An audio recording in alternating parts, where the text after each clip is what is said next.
Pedro, yes, we went over time, but given the importance of what you were presenting and the relevance of the information to everyone here, it is debatable how much differentiation can we allow in a very heavily regulated, structured accreditation process in the private sector.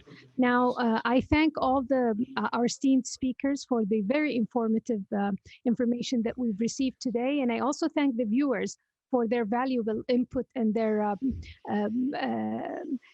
stimulating questions. I wouldn't say provocative, but in some instances where we talk about the role of institutions versus the accreditation and the audit, I will try to focus on areas of relevance and things that have emerged more frequently in the questions of the audience.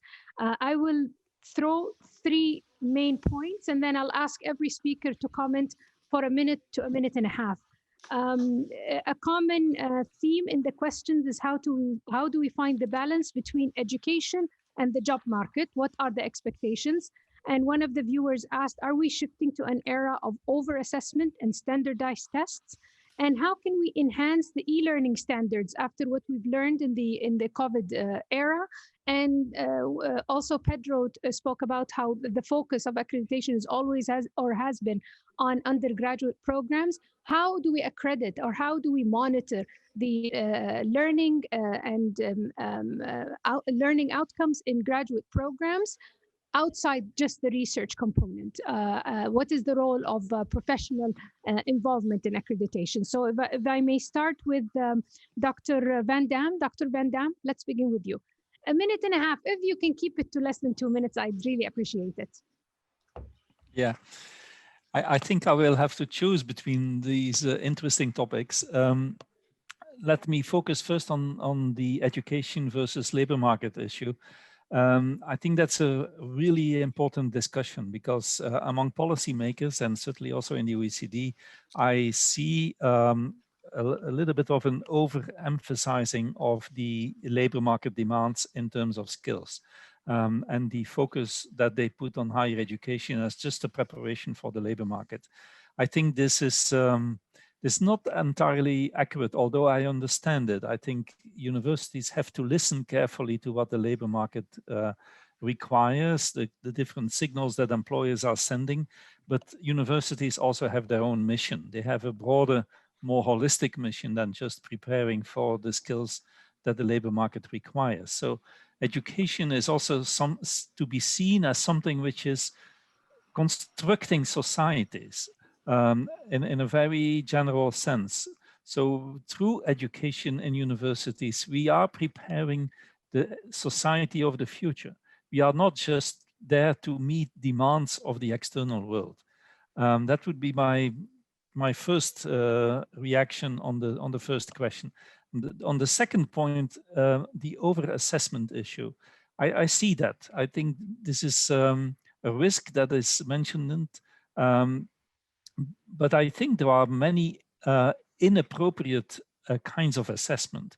Many quality assurance agencies are still focusing too much on input-related questions, on process-related questions. So the shift towards outcome assessment is not there yet.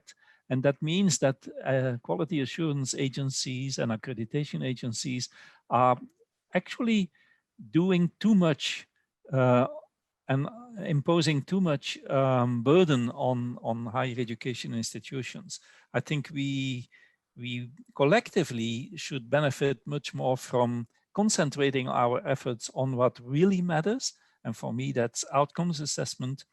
And we should actually forget about measuring and assessing all kinds of issues which are related to input and process related stuff.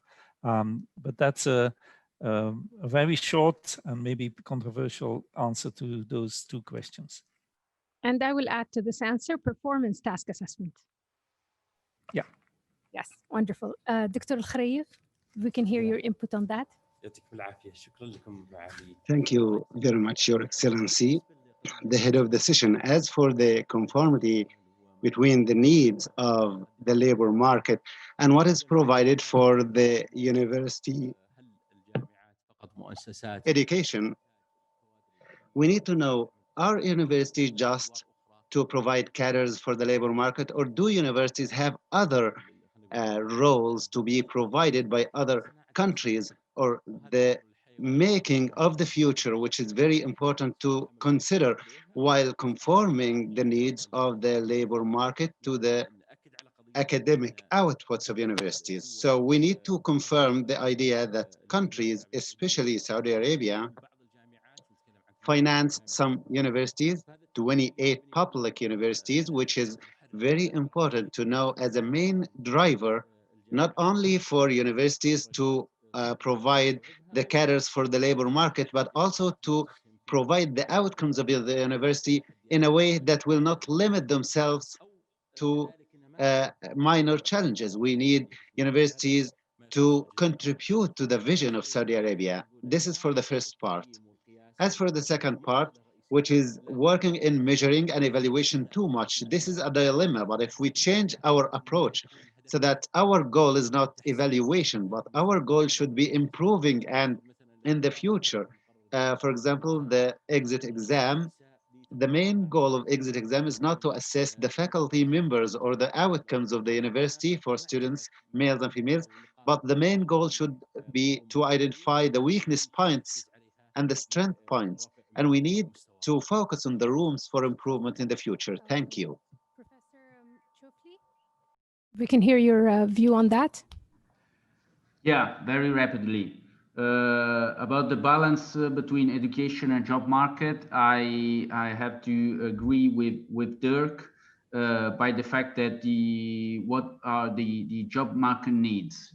This is really important and is crucial for policymakers, but we have to remember that the role of the universities is primarily to build good citizens. And this goes behind what are the needs, the actual needs of the labor market. And another role of university is to create innovation. And this goes have a look in the future. This gives a look in the future, not at the current and actual labor market. About the overassessment, it is real. I think this is due to the level of maturity of the higher education system. So, for instance, once you have some basic concept of the assessment, of the self-assessment, of quality assurance that are taken by the university system, you can gradually reduce the burden in terms of self-assessment reports, for example, and other processes that are given to and asked to higher education institution.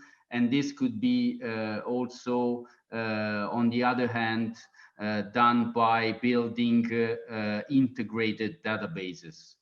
At least e-learning, well, the assessment of e-learning is really a challenge, because you should put that at the same level of the, let's say, traditional learning, but this is not also something that has to do to technological issues, but also methodological issues. It's another way of doing teaching and learning. And the role of the assessment should be, in my opinion, as a first thing, to build trust about this different kind of teaching and learning. Okay. Thank you. Thank you, Doctor. Dr. Pedro, we can hear your thoughts. Thank you very much. Very briefly, I agree with actually several things that have already said. I think we need to be careful in terms of the emphasis on this very close link between higher education and the labor market, not only because higher education has purposes that are not restricted to producing graduates to the labor market, but because even from a labor market point of view, a very short term, a very narrow perspective about what are the needs of the labor market, I think would be detrimental to the graduates and to the education system in the long term. So I would be careful about this. I think universities should not be deaf to the needs of the labor market. They should not ignore the needs of the labor market, but at the same time, we shouldn't put this relationship so reactive, so mechanical in a way that I think would be damaging in the long term for the sustainability of the system. The second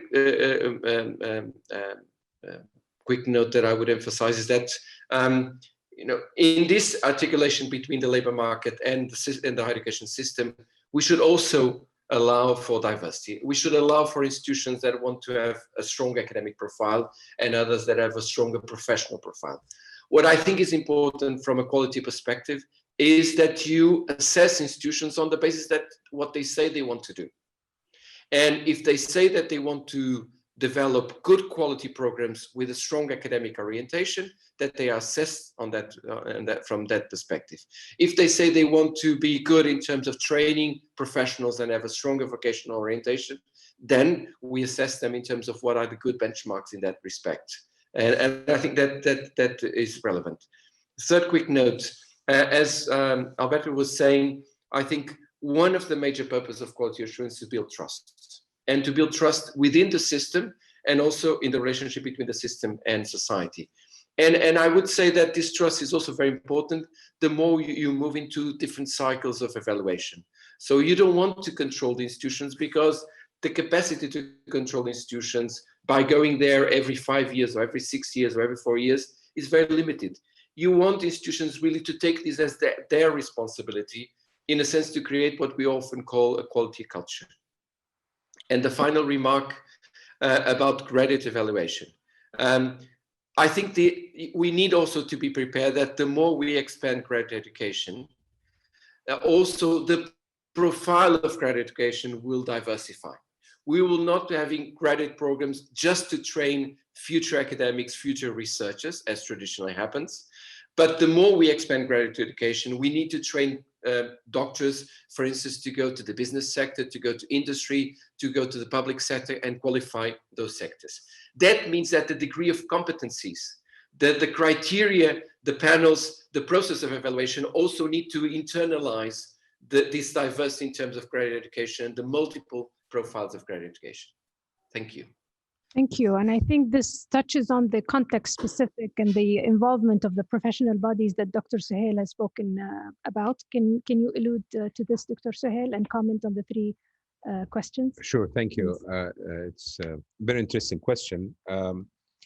If you allow me, I might disagree with some of these comments. I think what Dr. Pedro, I think, mentioned regarding the standardized test or the details of the standardized test that's specific for each country. I would take that example and apply it as well for the balance between job market and academia. I think it's really related to the maturity of the whole higher education ecosystem in each country. There are many socioeconomic reasons that take into consideration whether should we be more market, I would not say market driven, but market sensitive. And this is the word that I use in my slides. I would say an example. We were aware when we were designing this academic accreditation council, because the representation in these councils, it's a well balanced between academia, between professional entities, as well as the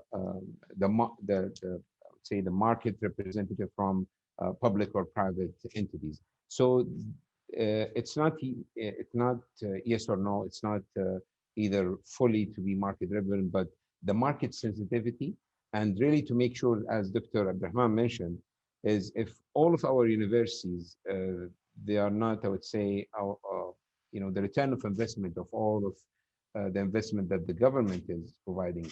What's the return of investment on the country for the economic development? So this is what we are trying to say. So it's not specifically the word market or labor market need. It's the economy, how these institutions are helping the economy. We have included in our ranking system, for example, entrepreneurship rate, the percentage these graduates have contributed to the economic development. So we added multiple aspects in addition to the exams. For the e-learning standards, I agree with the speakers.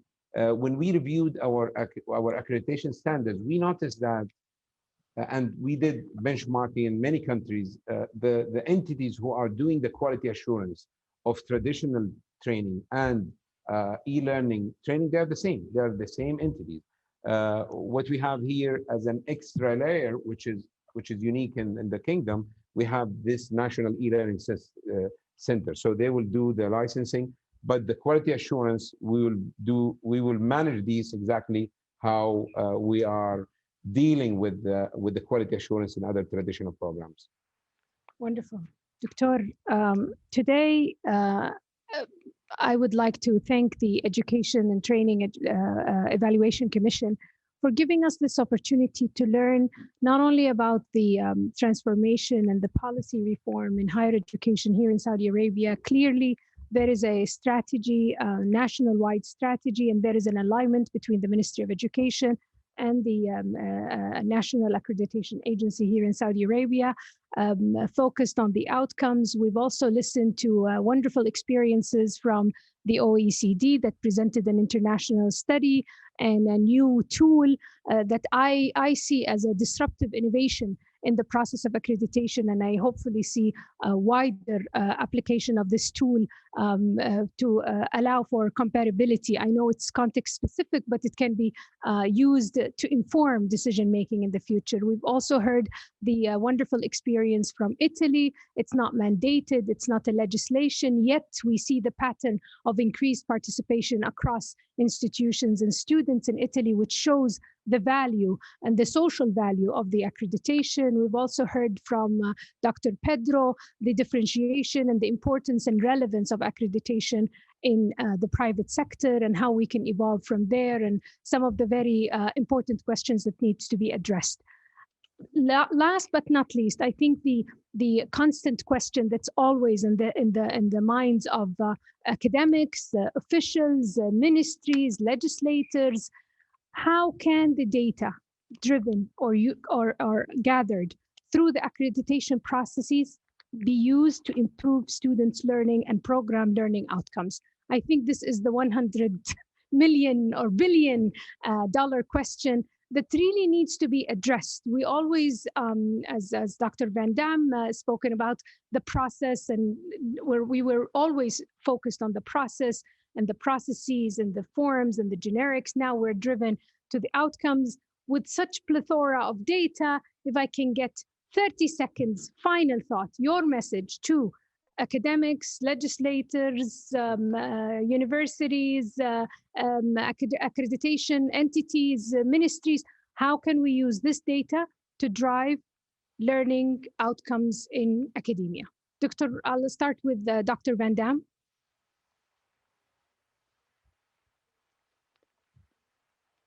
Last 2 minutes. Yeah, that's a really difficult one. I think the general message to quality assurance and accreditation agencies is be as simple, but be as goal-oriented as you can be. I think there is still too much overload in higher education quality assurance. We can make procedures much simpler and much more cost-effective with less burden on higher education institutions, but we should also be more targeted, goal-oriented.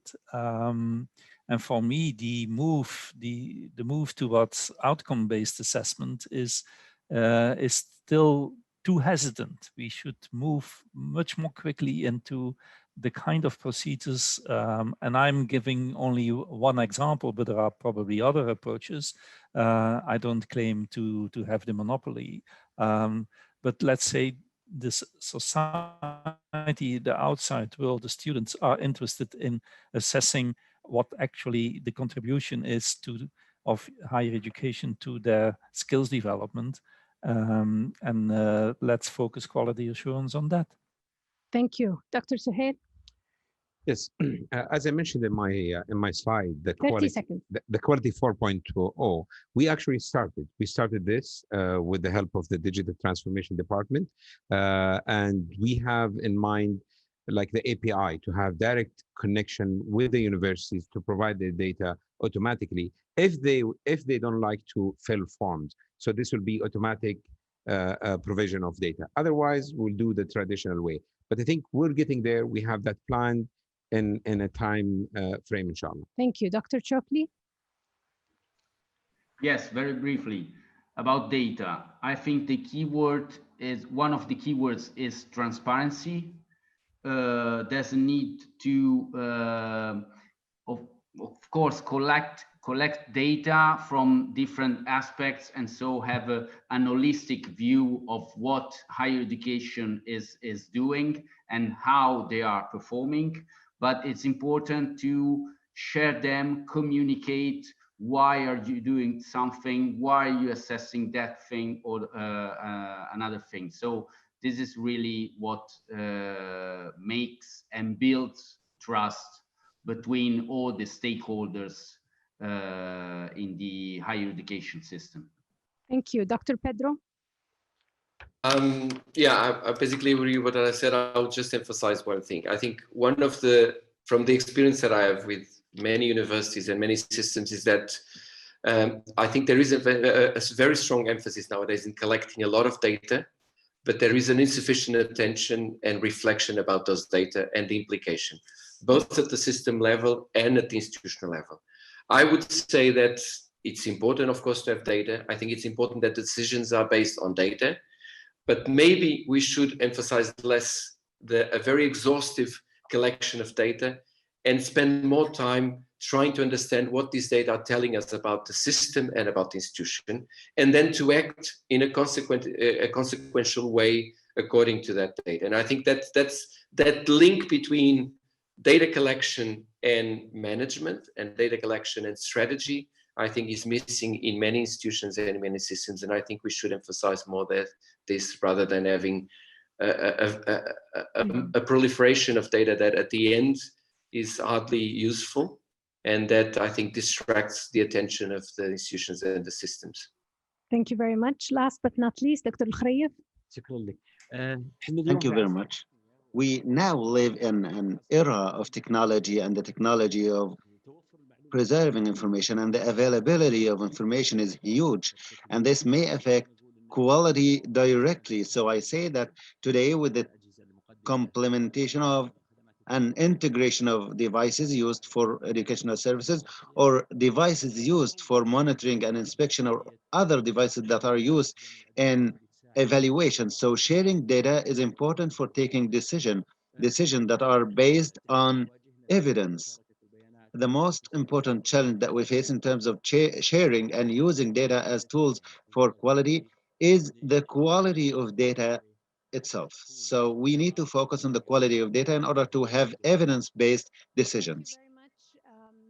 On behalf of all the viewers, I would like to thank our esteemed speakers, and really big applaud for your informative presentations today. And I would like to thank the Education and Training Evaluation Committee for this amazing opportunity. And I'd like to thank our viewers for listening and for their valuable input. Thank you very much. Assalamu alaikum. Ma salam. Shukran.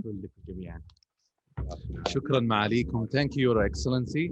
شكرا لحسن استماعكم. بهذا تنتهي جلستنا هذه. نلقاكم بعد قليل في جلسة بعنوان الإفادة من بيانات التقويم من خلال البحوث والتقارير في تمام 4:20 مساء بتوقيت الرياض، 21:20 مساء بتوقيت Greenwich.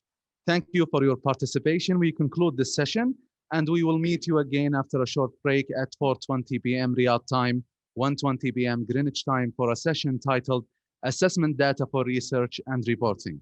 Thank you.